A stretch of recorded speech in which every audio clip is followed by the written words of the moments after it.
ونعوذ بالله من شرور أنفسنا ومن سيئات أعمالنا من يهده الله فلا مضل له ومن يضلله فلا هادي له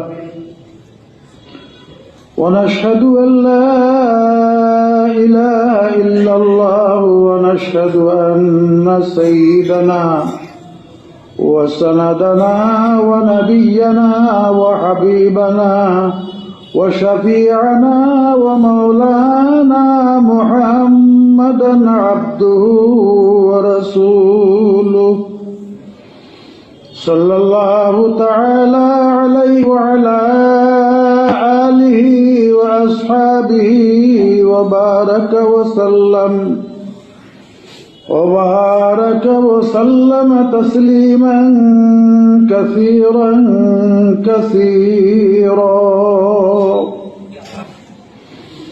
أما بعد فأعوذ بالله من الشيطان الرجيم بسم الله الرحمن الرحيم حامين إنا أنزلناه في ليلة مباركة إنا كنا منذرين فيها يفرق كل أمر حكيم أمرا من عندنا إنا كنا مرسلين الحمد لله বছর ঘুরে আমাদের মধ্যে এসেছে মাহে শাবান। আজকের আলোচনা হবে শাবান ও শবে কদর সম্পর্কে।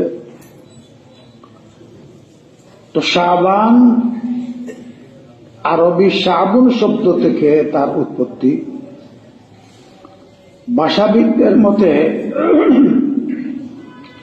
এর অর্থ হইল বিস্তৃত হওয়া, প্রসারিত হওয়া। তো আরবের মানুষ সেই সময়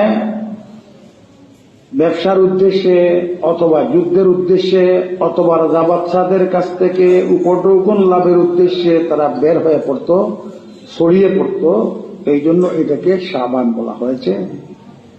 কিন্তু হযরত আনাস রাদিয়াল্লাহু তাআলা আনহু কর্তৃক বর্ণিত এক হাদিসে আছে, রাসূলুল্লাহ সাল্লাল্লাহু আলাইহি ওয়াসাল্লাম ইরশাদ ফরমান, সুমিয়া শাবান লিআন্নাহু ইয়ানশাইবু ফীহি লিরমজান খায়রুন কাসীর। শাবানকে শাবান করে এই জন্য নাম রাখা হয়েছে যে রমজানের জন্য এই মাসে অনেক কল্যাণ, অনেক বাহলাই, অনেক খায়ের প্রসারিত হয়, বিস্তৃত হয়। আর রমজানকে রমজান করে নামকরণ করা হয় লিআন্নাহু ইয়ারমাজু যুনুবা। এই মাসে মানুষের গুনাহ মিটাইয়া দেওয়া হয়, মাফ করে দেওয়া হয়। তো শাবান মাস, এটা মাহে রমজানের ভূমিকা। এই হিসাবে শাবান মাসের গুরুত্ব অনেক। রাসূলুল্লাহ সাল্লাল্লাহু আলাইহি ওয়াসাল্লাম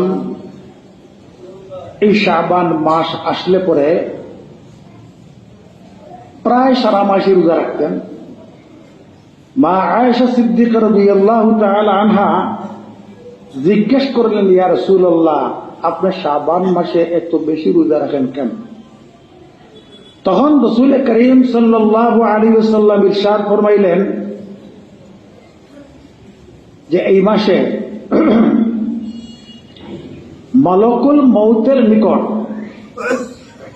সারা বছর যারা মৃত্যুবরণ করবে তাদের তালিকা পেশ করা হয়। তো আমার মৃত্যুর পরোয়ানাটা যাতে রোজাদার অবস্থায় আসে, এই জন্য আমি এই মাসে কি করি, রোজা রাখি।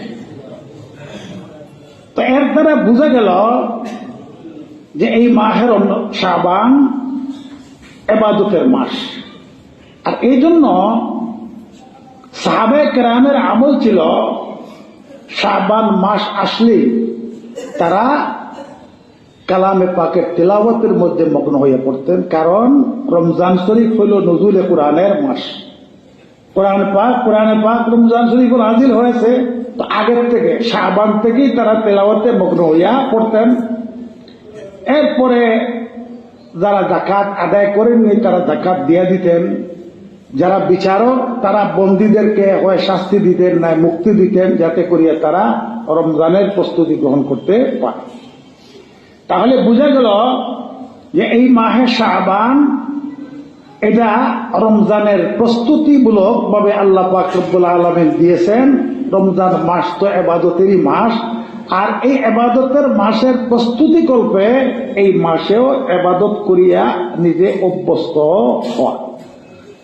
দেখেন, মাহে রমজানে পুরা মাস রোজা রাখতে হবে, আর সারা মাস জাগরণ করে তারাবি পড়তে হবে, সেহরি খাইতে হবে।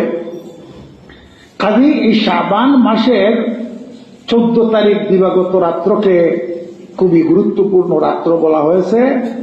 এই রাত্রে জাগরণ করে ইবাদত বন্দেগী করিয়া অভ্যাস গড়িয়া তোলা মাহে রমজানের কিয়ামুল লাইলের, আর 15 তারিখে রোজা রাখা, যাতে মাহে রমজানের রোজা রাখার অভ্যাস আমরা হয়ে যায়। তো যাই হোক, হযরত উসমান রাদিয়াল্লাহু তাআলা আনহু থেকে বর্ণিত রাসূলুল্লাহ সাল্লাল্লাহু আলাইহি ওয়াসাল্লাম ইরশাদ ফরমান, শাবানু শাহরি ও রমজানু শাহরুল্লাহ। শাবান হইল আমার মাস, আর রমজান হইল আল্লাহর মাস। এখন যে কোনো একটা বিষয় যদি কোনো বড় কিছুর সাথে সম্পর্কিত হয়ে যায়, তাহলে তার মর্যাদা বেড়ে যায়। হযরতে যায়েদ রাদিয়াল্লাহু তাআলা আনহু, যায়েদ ইবনে হারিসা, ইনি রাসূলুল্লাহ সাল্লাল্লাহু আলাইহি ওয়াসাল্লামের গোলাম ছিলেন। পরে তিনি আজাদ করিয়া পালক ছেলে বানিয়ে ফেলেছিলেন। তো রাসূলুল্লাহর দিকে তার সম্বন্ধ হওয়ার কারণে সারা পৃথিবীর রাজা বাদশার চেয়েও তার মর্যাদা অনেক বেশি। কেন? রাসূলুল্লাহ সাল্লাল্লাহু আলাইহি ওয়াসাল্লামের সাথে তার সম্পর্ক। গড় তো দুনিয়াতে অনেক আছে, কিন্তু মসজিদ আল্লাহর গড়। এই আল্লাহর দিকে নিষ্পত হওয়ার কারণে, যদিও এটা খড়কুটার তৈরি হয়ে থাকে, অন্যান্যদের আপনার মরমর পাথর দিয়েও বানায়, আর খুব দামি দামি পাথর দিয়ে বানায়, তবুও এটার চেয়ে এই মসজিদের দাম অনেক অনেক বেশি।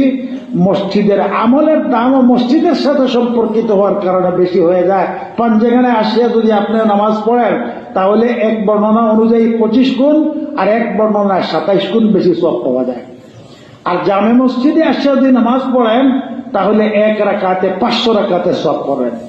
ওই নামাজ যদি আল্লাহর রাসূলের মসজিদে নববীতে গিয়া পড়েন, যেহেতু এই মসজিদের সম্বন্ধ আল্লাহ রাসূলের সাথে, কাজেই সেই মসজিদের নামাজ পড়লে এক বর্ণনায় 1000 রাকাতের সওয়াব, আর এক বর্ণনায় 50,000 রাকাতের সওয়াব।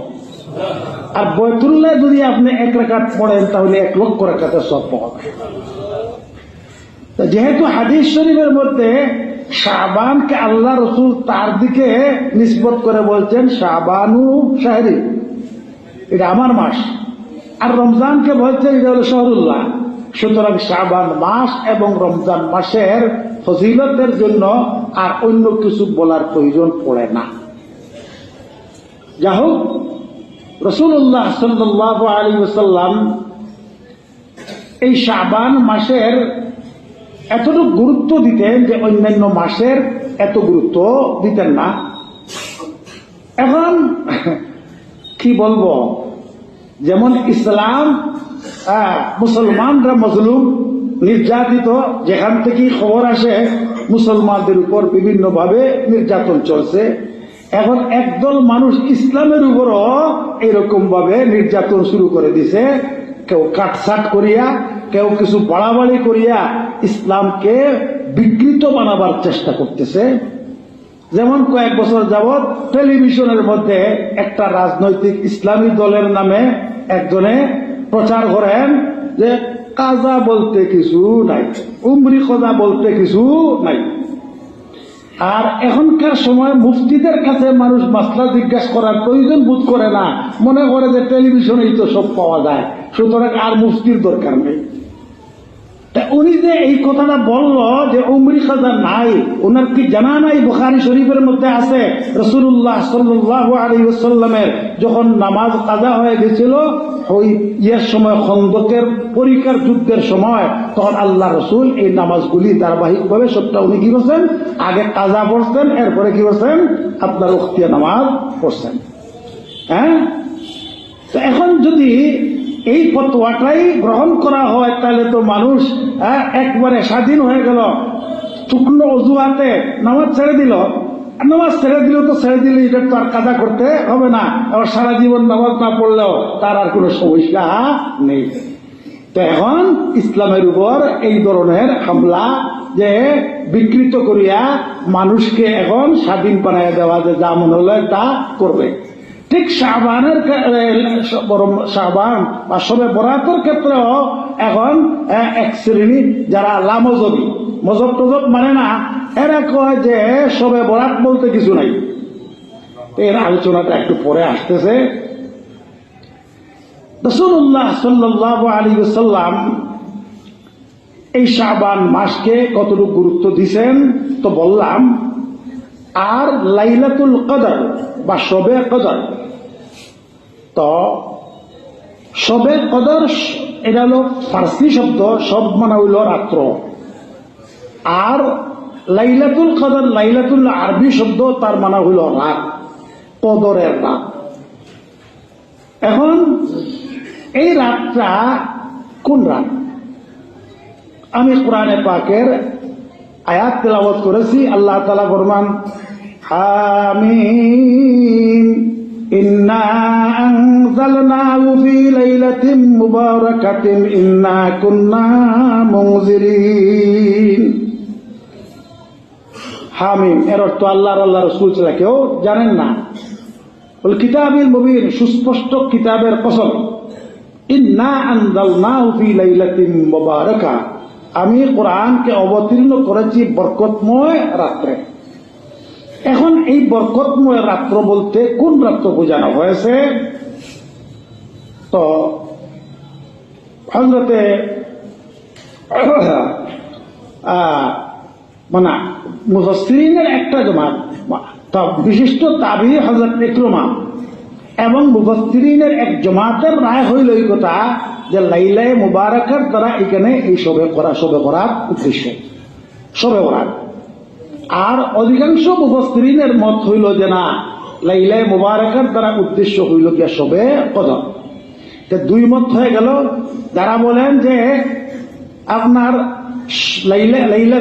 লাইলাতুল মুবারাকার দ্বারা শবে কদর উদ্দেশ্য, তার যুক্তি হলো যে শবে কদরে যে কোরআন নাজিল হয়েছে এই কথাটাও আল্লাহ পাক কোরআনে পাকের মধ্যে বলছেন, ইন্না আনজালনাহু ফি লাইলাতিল কদর। আর লাইলাতুল কদর তো শাবান মানে রমজানে হয়, তাহলে এই রাত দ্বারা শবে বরাত মোরা উদ্দেশ্য হইতে পারে না। কিন্তু যে সমস্ত মুফাসসিরিনে কেরাম এবং বিশিষ্ট তাবী হযরত ইকরামা বলছেন এইটার দ্বারা শবে বরাত উদ্দেশ্য, তারা এটাকে এইভাবে আপনার দুইটার মধ্যে মানে জবাব দিছেন যে আল্লাহ পাক রব্বুল আলামিন এই সামায় দুনিয়া, যে আসমানটা আমরা দেখি, আল্লাহ পাক রব্বুল আলামিন এই শবে বরাতে আপনার ওইখানে নাজিল করছেন। আর ওইখান থেকে শবে কদরে আপনার কি হয়েছে 23 বছরের প্রয়োজন অনুপাতে আস্তে আস্তে আস্তে কোরআনের পাক কি হয়েছে, নাজিল হয়েছে। কেউ কেউ বলছেন এই কথাটা যে আল্লাহ তাআলা সিদ্ধান্ত নিছেন এই লাইলায়ে মুবারাকা অর্থাৎ শবে বরাতে, আর সিদ্ধান্তটাকেই আপনার বলা হয়েছে যে এই রাত্রে নাজিল করা। কাজেই শবে বরাতে সিদ্ধান্ত হয়েছে, আর রমজানুল মুবারকের শবে কদরের মধ্যে কোরআনে পাক নাজিল করা হয়েছে। ইমাম আবু হানিফা রাহমাতুল্লাহি আলাইহি বলেন এই কথা যে শবে কদর তো নির্দিষ্ট নয়, যে শুধু রমজানেই শবে কদর হবে এরকম না, সারা বছর ঘুরে। তো যে বছর কোরআন নাজিল হয়েছিল সেই বছর রমজানেই ছিল আপনার শবে বরাত। হ্যাঁ, এই হিসাবে শবে কদর আর শবে বরাত একত্র হয়ে গিয়েছিল। যা হোক, তো মোটামুটি কথা হইল মুফাসসিরিনের এক জমাত এবং বিশিষ্ট তাবি হযরত ইকরামার মতে এই লাইলাতুল মুবারাকার দ্বারা উদ্দেশ্য হইল শবে বরাত। তো এই শবে বরাত কেন বলা হয়? বরাত শব্দের অর্থ হলো মুক্তি। তো এই রাত্রিতে অসংখ্য মানুষকে আল্লাহ পাক রব্বুল আলামিন জাহান্নাম থেকে মুক্তি দান করেন। এই জন্য এটারে বলা হয়েছে শবে বরাত। হাদিসের ভাষায় লাইলাতুল নিসফে মিন শাবান বলা হয়ে থাকে, আর আরবিতে লাইলাতুল বরাত, আর ফার্সিতে শবে বরাত বলা হয়ে থাকে। মা আয়েশা সিদ্দিকা রাদিয়াল্লাহু তাআলা আনহা বর্ণনা করেন যে রাসূলুল্লাহ সাল্লাল্লাহু আলাইহি ওয়াসাল্লাম তো তার স্ত্রীদের ঘরে পালাক্রমে রাত্রি অবস্থান করতেন। এক রাত তো এক বিবির ঘরে, আরেক রাত তো আরেক বিবির ঘরে, এর মধ্যে কোনো ব্যতিক্রম করতেন না। এক রাত্র ছিল শবে বরাত, এই দিন ছিল মা আয়েশা রাদিয়াল্লাহু তাআলা আনহার পালা। নবী করিম সাল্লাল্লাহু আলাইহি ওয়াসাল্লাম আসছেন শোয়ার জন্য, কাপড় পাল্টাইছেন, আবার কাপড় পরিয়া পড়লেন। মা আয়েশা রাদিয়াল্লাহু তাআলা আনহা কারণ জিজ্ঞেস করলে বললেন, আয়েশা গো, তুমি কি আজকে আমাকে ইবাদতের অনুমতি দিবে? তো ইবাদতের অনুমতি দিবে তার মানে কি? মানে বিবিদের তো হক আছে। হুজুর সাল্লাল্লাহু আলাইহি ওয়াসাল্লাম এই হিসাবে তাহাজ্জুদও পড়তেন, নামাজ আর ফরজ ওয়াজিব তো আছেই, তাহাজ্জুদও পড়তেন, বিবিদেরকেও কিছু সময় দিতেন। আল্লাহ রসুলের উদ্দেশ্য হইল এই রাত্রে পুরো রাত্রেই তিনি কি করবেন? আল্লাহ ইবাদত বন্দেগী করবেন। এটা তো মা আয়েশার হকটা নষ্ট হয়ে যাবে। এই জন্য তার কাছ থেকে উনি অনুমতি চাইলে উনি একবারে সন্তুষ্ট চিত্তে বললেন, ইয়া রাসূলুল্লাহ, ইবাদতের জন্য অনুমতি দিব না তো কি আপনি? তো হুজুর সাল্লাল্লাহু আলাইহি ওয়াসাল্লাম এত লম্বা নামাজ পড়লেন, সিজদায় গিয়া এমন অবস্থা মা আয়েশার আশঙ্কা হয়ে গেল যে আল্লাহ রাসূলের ওফাতই হয়ে গেল। সিজদাতে দিছেন আর মাথা উঠাচ্ছেন না। তারপরে তিনি রাসূলুল্লাহ সাল্লাল্লাহু আলাইহি ওয়াসাল্লামের পায়ের তালুর উপর একটু হাত রাখলে, একটু নাড়াচাড়া দিলেন, হুজুরে পাও মোবারক, তো বুঝলেন যে না, হুজুরের ওফাত হয়নি। তো এত দীর্ঘ নামাজ উনি পড়ছেন, সারা রাত্র ইবাদতের ভিতর দিয়ে কাটাইলেন। তো এই শবে বরাত এটা হইল আল্লাহ পাক রব্বুল আলামিনের পক্ষ থেকে এই উম্মতের জন্য একটা বিশেষ এনাম, যে অল্প সময়ে যাতে বেশি আপনার লাভবান হওয়া যায়, এর জন্য আল্লাহ পাক রব্বুল আলামিন কিছু কিছু সময় দিয়েছেন। তার মধ্যে একটা হইল এই শবে বরাত। এই শবে বরাতে আপনার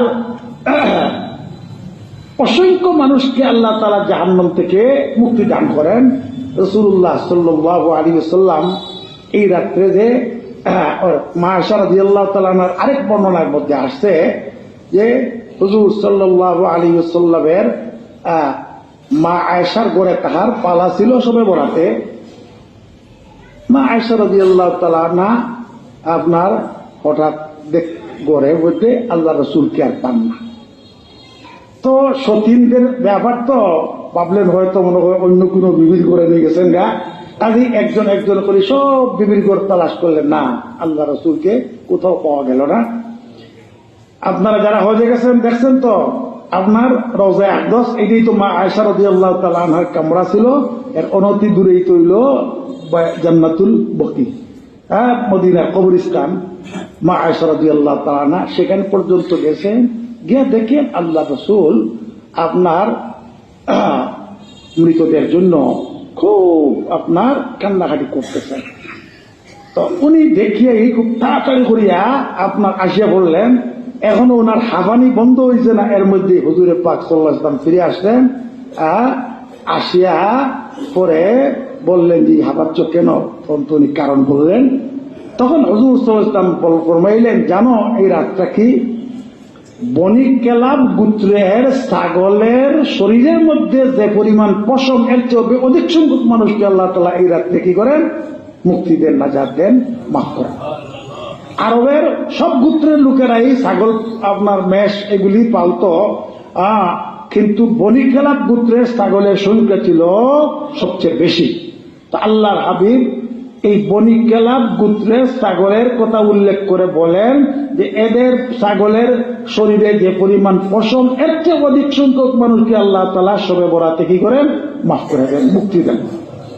তো একটা ছাগলের পশম গণনা করিয়াও তো কেউ শেষ করতে পারবে না। হ্যাঁ, এখানে উদ্দেশ্য হইল এই সংখ্যা নির্ধারণ করা নয়, বরং অসংখ্য অগণিত মানুষকে আল্লাহ পাক রব্বুল আলামিন শবে বরাতে কি করেন? মুক্তি দান করেন। আর আল্লাহ পাক রব্বুল আলামিন মলকুল মউতের কাছে আপনার তালিকাটা, যারা মারা যাবে এদের তালিকাটা আল্লাহ পাক রব্বুল আলামিন মলকুল মউতের হাওয়ালা আপনার করে দেন। তো হুজুরে পাক সাল্লাল্লাহু আলাইহি ওয়াসাল্লাম এর আমল দ্বারা আমরা বুঝতে পারলাম এই কথা যে শবে বরাতে আমরা যত পারি বেশি ইবাদত বন্দেগী করব, নফল ইবাদত। আরেকটা হইল কবর জিয়ারত, যেহেতু রাসূল পাক সাল্লাল্লাহু আলাইহি ওয়াসাল্লাম আপনার জান্নাতুল বকিতে গিয়া কবর জিয়ারত করছেন। কিন্তু সর্বক্ষেত্রেই আমরা একটু ব্যতিক্রমী অবস্থা। ইবাদত করব ঠিকই, কিন্তু ইবাদতের জন্য নফল ইবাদতের জায়গা হইল আপন আপন ঘর। কেন? হুজুর আকরাম সাল্লাল্লাহু আলাইহি ওয়াসাল্লাম ইরশাদ ফরমান যে লা তাত্তাখিযু বুয়ুতাকুম কুবুরা, তোমরা তোমাদের ঘরকে কবরস্থানে পরিণত করিও না। অর্থাৎ কবরস্থানে যেরকম ভাবে ইবাদত বন্দেগী করা হয় না, নামাজ পড়া হয় না, তোমরা তোমাদের ঘরকে নামাজ থেকে খালি রাখিও না। নফল সুন্নত এইগুলি করে পড়া আর ফরজ জামাতের সাথে গিয়া মসজিদে পড়া। তো আমরা ব্যাপারটাকে এমন ভাবে পাল্টে দিছি যে অনেক সময় আমরা না, বেশিরভাগ সময় তো ফরজ নামাজটাও আমরা মসজিদে আসে আদায় করি না, কিন্তু শবে বরাত হইলে আর কেউ বাকি নাই। হ্যাঁ, সবাই আসি আমরা হাজির হয়ে গেলাম, আর সারা রাত্র যার যতটুকু তৌফিক হইল ইবাদত করলো। কিন্তু তিন দলে মানুষ বিভক্ত। নারীরা হালুয়া রুটি বানানোর মধ্যে মগ্ন। শবে বরাতর আরেকটা হইল যে হালুয়া রুটি বানাইতে হবে, ঘরে ঘরে আপনার এইগুলি বিতরণ করতে হবে। আরেকটা হলো আলোকসজ্জা করা, হ্যাঁ, ঘরে ঘরে, এমনকি রাস্তাঘাটে গোয়াল ঘরে পর্যন্ত মোমবাতি আপনার জ্বালানো। এখন তো আর মোমবাতির প্রচলন নাই, হয়তো বা জানি না বৈদ্যুতিক বাতি জ্বালায় কিনা, আগে মোমবাতির প্রচলন ছিল। তো মেয়েরা এইসব করতে করতে ক্লান্ত হইলে পরে একটা ঘুম দিল, ফজরের নামাজও শেষ। আর যুবক যারা আছে এরা আসিয়া কিছু নামাজ টামাজ পড়িয়া পরে ঘুরা শুরু করলো সারা শহর। হ্যাঁ, আপনার দলে দলে এইদিকে ওইদিকে আপনার যায়। আর আরেক দল মানুষ নিরিবিলি ভাবে যতটুকু পারেন ইবাদত বন্দেগী করেন। তো ভালো করে মনে রাখতে হবে, ইবাদত নিজের মন গড়া ভাবে করলে হবে না। রাসূলুল্লাহ সাল্লাল্লাহু আলাইহি ওয়াসাল্লাম ইবাদতের যে তরিকা বাতলাইছেন তার আদর্শ মোতাবিক আমরা যদি অল্প করি তবুও এটা নাজাতের জন্য যথেষ্ট হবে। তো শবে বরাত, মাহে শাবান উভয়টাই হইল ইবাদত করতে গিয়া আমরা কি করব? আপনার নিরিবিলি ভাবে নিজের বাড়িঘরের মধ্যেই আপনার ইবাদত করব, নামাজ পড়ব, তেলাওয়াতে কালামে পাক পড়ব, ইস্তেগফার পড়ব, তওবা দুরূদ শরীফ পড়ব, কান্নাকাটি আল্লাহ তাআলার কাছে করব। এইভাবে এই রাত্রটা আমরা কাটাবো। হ্যাঁ, তাহলে এই ইবাদতের মধ্যে মানুষ দেখানোর, লোক দেখানোর কোন প্রবণতাও আসবে না। এটা একেবারে নির্ভেজাল ইবাদত হবে, আল্লাহর দরবারে এটা মকবুল মঞ্জুর হবে। আর কবরস্থানে যাব ব্যক্তিগতভাবে, মা বাবা আছেন, আত্মীয় স্বজন আছেন, পাড়াপড়শি আছে, ব্যক্তিগতভাবে গিয়ে আমরা জিয়ারত করব। দলবদ্ধ ভাবে জিয়ারতে যাওয়ার কোনো বিধান নেই। আল্লাহ রাসূল একাকী গেছেন। আর ইবাদতের জন্য সবাই মসজিদে আসিয়া যে সারা রাত্র কাটাইতে হবে এর কোনো বিধান নাই। তো উলামায়ে কেরাম এই ব্যাপারটার মধ্যে একটু আপনার শিথিলতা অবলম্বন করেন, বাধা নিষেধ করেন না। অনেকের বাড়ি ঘরে ইবাদতের পরিবেশ নাই, এই কারণে এরা নফল ইবাদত করার জন্য মসজিদে আসে। আচ্ছা, ভালো কথা, যদি আপনারা মসজিদেই আসেন তাহলে মসজিদের পরিবেশটা ইবাদতের পরিবেশ রাখতে হবে। এইখানে একদল নামাজ পড়ে আর আরেকদল চিল্লাপাল্লা করে কথাবার্তা বলে এদিকে দৌড়ায় এদিকে দৌড়ায়, এরকম পরিবেশ করা এটা জঘন্যতম অপরাধ। কারণ মসজিদের আদব রক্ষা করা হইল একান্ত জরুরি। নিরিবিলি ভাবে ইবাদত করবেন, কিন্তু এই ইবাদতের মধ্যে আমি অন্যান্য বছরও বলছি, আজও সামনে আসতেছে শবে বরাত, ইনশাল্লাহ শবে বরাত বলবো। এদিন আমরা নফলের তুলনায় গুরুত্ব দিব উমর কদা। কেন? যে ফরজ যদি আমাদের ছুটে যায়, কিয়ামতের দিন তো সর্বপ্রথম নামাজেরই হিসাব দেওয়া হবে। নফল যদি আমরা না পড়ি তাহলে তো এর জন্য আল্লাহর কাছে জবাবদিহিতা করতে হবে না। আল্লাহ পাক রব্বুল আলামিন এইগুলি এর জন্য জিজ্ঞেস করবেন না তুমি করলে না কেন। কিন্তু ফরজের ব্যাপারে তো হিসাব আমাদের দিতে হবে। কাজেই একটা সুযোগ, এই সুযোগকে আমরা যদি কাজে লাগাই তাহলে অনেক নামাজ আমরা আদায় করে ফেলতে পারবো, কাজা উমর কজা আদায় করে ফেলতে পারবো। তো এই জন্য নফল যতটুকু পারি পড়লাম, আর বেশিরভাগ আমরা উমর কজা আদায় করার চেষ্টা করব। এরপরে এই শবে বরাত উপলক্ষে সামাজিকভাবে যে সমস্ত অপসংস্কৃতি আছে, সেই অপসংস্কৃতিগুলি আমাদের দূর করতে হবে।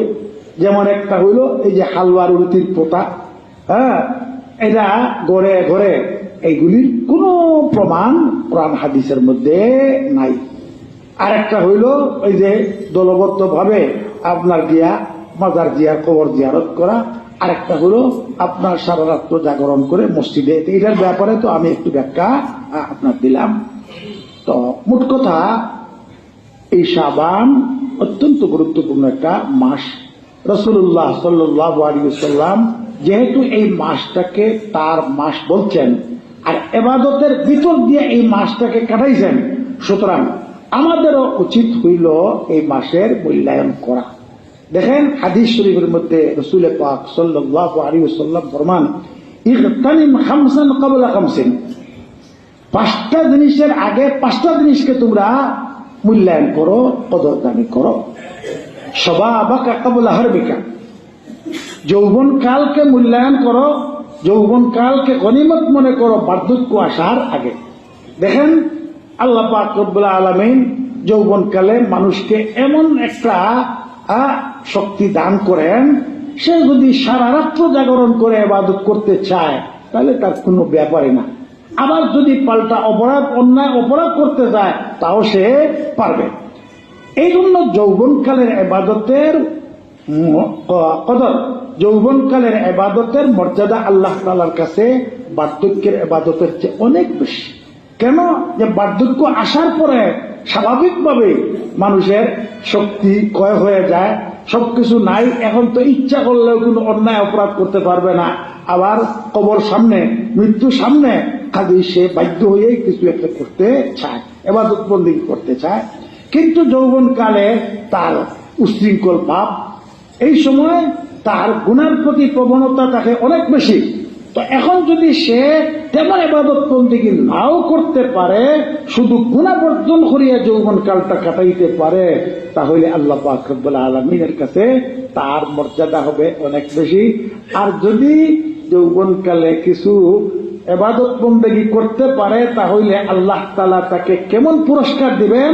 হাদিসে সহিহ হাদিসের মধ্যে এসেছে, রাসূলুল্লাহ সাল্লাল্লাহু আলাইহি ওয়াসাল্লাম ইরশাদ ফরমান, 7 দল মানুষকে আল্লাহ পাক রব্বুল আলামিন তার আরশে মুআল্লার ছায়ার নিচে আশ্রয় দিবেন এমন কঠিন দিনে, যেদিন আল্লাহর আরশের ছায়া ছাড়া আর কোনো ছায়া থাকবে না। এই 7 দল মানুষের মধ্যে শাবুন নাশা ফি ইবাদাতিল্লাহ, শাবুন নাশা ফি ইবাদাতিল্লাহ, ওই যুবক যার যৌবনকালকে আল্লাহর ইবাদতের ভিতর দিয়ে সে কাটাইল। তো দেখেন যৌবনকালে ইবাদতের মূল্যায়ন, কদর, মর্যাদা আল্লাহ তাআলার কাছে এত বেশি যে আল্লাহ তাআলা তার বিশেষ শ্রেণী যাদেরকে আরশে মুআল্লার ছায়ার নিচে আশ্রয় দিবেন, এই যুবকদেরকেও আল্লাহ তাআলা এই দলভুক্ত করবেন, তাদেরকেও আরশে আজিমের ছায়ার নিচে আশ্রয় দিবেন। খালি যারা যুবক আছেন তাদের উচিত হইল যে এই যৌবন কালটাকে অন্যায় থেকে বিরত রাখা, আর যতটুকু সম্ভব নফল ইবাদত বন্দেগী। ফরজ তো আছেই, ফরজের পরেও কিছু নফল ইবাদত বন্দেগী করা। যদি আপনি নফল নাও পারেন, তবে ফরজ সুন্নাত ওয়াজিব সুন্নতে মুআক্কাদাও যদি আদায় করেন আর গুনাহ থেকে যদি আপনি বেঁচে যান, তাহলে আল্লাহ পাক রব্বুল আলামিন আপনি আপনার মর্যাদা আল্লাহর কাছে অনেক বেশি হয়ে যাবে। তো আল্লাহ রাসূল ফরমান তামিম খামসান ক্বাবলা খামসিন, এক নম্বর শাবাবাকা ক্বাবলা হারবিকা, বার্ধক্য আসার আগে যৌবনকালকে তোমরা মূল্যায়ন করো, কদরদানি করো। আচ্ছা, কারণ যৌবনকাল তো ক্ষণস্থায়ী, একবারেই ক্ষণস্থায়ী, চিরদিন থাকে না। পরেই তো আসিয়া বলে বার্ধক্য আসার পরে ইচ্ছা থাকলেও চেষ্টা করলেও অনেক আল্লাহ ইবাদত বন্দেগী যথাযথ করতে পারে না। খালি যৌবনকালকে মূল্যায়ন করা। যাদের মধ্যে এই অনুভূতি আছে তারা যৌবনকালে আল্লাহ পাওয়ার জন্য কি করতেন আমি একবার শুনাইছিলাম। আজকেও এই ঘটনাটা আপনাদেরকে আবার শোনাতে চাই, আমার যুবক বাবাদেরকে স্মরণ করিয়ে দেওয়ার জন্য। বর্তমান দুনিয়ার সবচেয়ে বড় আলেম পাকিস্তানের বিচারপতি আল্লামা তকি উসমানী দামাত বারাকাতুহুম, ওনার আব্বাজান, উনি পাকিস্তানের ছিলেন গ্র্যান্ড মুফতি আজম পাকিস্তান। হিজরতের আগে উনি ছিলেন দারুল উলুম দেওবন্দের মুফতি। তো ওনার যৌবনকালের দুইটা ঘটনা উনি কোনদিন কারোর কাছে প্রকাশ করেন নাই। ইন্তেকালের আগে তার ছেলেদেরকে উপদেশ দিতে গিয়া তার এই গোপন ঘটনাগুলি প্রকাশ করছিলেন। তো ওনার সাহেবজাদা তকি উসমানী উনি লেখছেন, দেওবন্দ থেকে গেলেন, গ্রামে একটা বৃদ্ধ মহিলা থাকতো। উনি গিয়ে খোঁজখবর নিতেন, মা গো আপনার কোনো প্রয়োজন আছে? মহিলা বলতো, বাবারে আমার আর কোনো প্রয়োজন নাই, তবে কুয়ার থেকে পানি উঠাইতে আমার কষ্ট হয়। আগেকার সময় কুয়ার প্রচলন ছিল, কূপ থেকে পানি উঠাইতে হইতো। তো এরপরে উনি নিয়মিত ভাবেই এই মহিলা কুয়ার থেকে পানি উঠাইয়া তারা দিতেন। ইনি যে বিশ্ববিখ্যাত একটা প্রতিষ্ঠানের মুফতি, এরপরে বংশগতভাবে হযরত ওসমান রাদিয়াল্লাহু তাআলার বংশধর, এটার দিকে উনি লক্ষ্য করেন নাই। উনি লক্ষ্য করছেন যে আল্লাহর এক বান্দি, এই বান্দিটার যদি একটু উপকার আমি করতে পারি তাহলে আল্লাহ আমার প্রতি সন্তুষ্ট হবে। এই হলো যৌবনকালের ইয়ে। এখন যে কোনো যুবক যদি ইচ্ছা করে তাহলে অনেক মানুষের এরকম ভাবে উপকার করতে পারবে, কিন্তু এখন এই প্রবণতাটা খুব কমে গেছে। গাড়িতে বসিয়া রয়েছে, বয়স্ক মানুষ সিট পায় নাই, কিন্তু একবারও বসবে না যে চাচা বসে, হ্যাঁ, সে মনে করো আমি তো টিকিট করিয়া বসছি, উঠবো কেন? কিন্তু তুমি যদি উঠে যাও, তুমি 1 ঘন্টা 2 ঘন্টা দাঁড়িয়ে থাকলেও কোনো অসুবিধা হবে না, তার তো 10-5 মিনিটেই তার কিয়ামত হবে। এই মানুষটারে বসার সুযোগ দাও, তাহলে তুমি সরাসরি আল্লাহ পেয়ে যাবে, আল্লাহর সন্তুষ্টি তুমি অর্জন করবে। দ্বিতীয় ঘটনা এর চেয়েও আরো শিক্ষণীয়। মুফতি শফি সাহেব রহমতুল্লাহি আলাইহি একবার এক শহরে বের হয়েছেন। তখনকার সময় তো রেলের ভ্রমণই ছিল। গভীর রাত্রে ফিরছেন, এই সময় ছিল এত অন্ধকার, আমরা যে বলি হাত মেললে হাত দেখা যায় না, ঠিক এর বাস্তব নমুনা ছিল। এই সময় একটা লোক বলছে কুলি কুলি। যদিও অন্ধকারের কারণে লোকটাকে চেনা যাচ্ছে না, দেখা যাচ্ছে না, কিন্তু তার টোন, তার আপনার আওয়াজের দ্বারা উনি লোকটাকে চিনে ফেলছেন যে এই লোকটার বাড়ি স্টেশন থেকে অনেকটা দূরে। আর যেহেতু সে কুলি চাইছে, নিশ্চয়ই তার কাছে কোনো বাড়ি সামান আছে, এটা নিয়ে তো সে যাইতেও পারবে না, আর এই মুহূর্তে কুলিও পাবে না। সুবহানাল্লাহ ওয়া বিহামদি। পরে উনি মাথা চাদর দিয়া মাথা ডাকিয়া কুলির বেশে গিয়ে দাঁড়াইছেন। মাথা দেখা যার না অন্ধকারের মধ্যে, সে কুলি ডাক দিছে, কুলি পাইছে, টস মারিয়া তো ওনার চেহারা দেখার কোনো প্রয়োজন নাই, দিছে একটা বুঝা। তো এত ভারী বুঝা যেটা কোনোদিন বহন করা তো দূরের কথা, উনি আঙ্গাইছেন না, চাহক লইছেন, এরপর দিছে আরেকটা। তো যা হোক, যেভাবেই হোক উনি তার বাড়ি পর্যন্ত পৌঁছাইছেন। লোকটা বলছে যে তুমি দাঁড়াও, আমি ঘর থেকে আসি, অর্থাৎ কিছু টাকা পয়সা আনিয়ে দিবে। এই সুযোগে আত্মগ্রহণ করে উনি চলে আসছেন। কারণ লোকটা যদি দেখে তাহলে তো মারাত্মক লজ্জিত হবে, হ্যাঁ, কারণ উনি তো আর খুলি না, দারুল উলুম দেওবন্দের মুফতি। আর উসমান রাদিয়াল্লাহু তাআলার বংশধর একজন আল্লাহওয়ালা। এই হইল আল্লাহ পাওয়ার জন্য আল্লাহওয়ালাদের আপনার কাজ। এখন যুবকরা যদি এরকম সুযোগের সদ্ব্যবহার করতে পারো তাহলে আল্লাহ পাক রব্বুল আলামিনের সন্তুষ্টি পাওয়া কোনো ব্যাপার নয়। আর জীবনে একবার কোনো কাজের উপর যদি আল্লাহ সন্তুষ্ট হয়ে যান আল্লাহ তাআলা আখিরাতে পার করিয়ে দিবেন, এটা হাদিসের মধ্যে আছে। তো যা হোক, তো ইখতানিম খামসান ক্বাবলা খামসিন, 5টা জিনিসের আগে 5টা জিনিসকে তোমরা গনিমত মনে করো। এর মধ্যে 1 নম্বর হলো শাবাবাকা ক্বাবলা হারমিকা, 2 নম্বর হইলো সিহহাতাকা ক্বাবলা সুকমিকা, অসুস্থ হওয়ার আগে সুস্থতাকে তুমি মূল্যায়ন করো, এর কদরদানি করো। কেন? যে অসুস্থ হওয়ার পরে আপনার আর করার কিছু থাকবে না। হাজারো চেষ্টা করলেও খরচটা আদায় করাই মুশকিল, নফল তো দূরের কথা। আর যদি সুস্থ থাকেন তাহলে এই সময় তো আপনি যা ইচ্ছা তাই করতে পারবেন। এখন যদি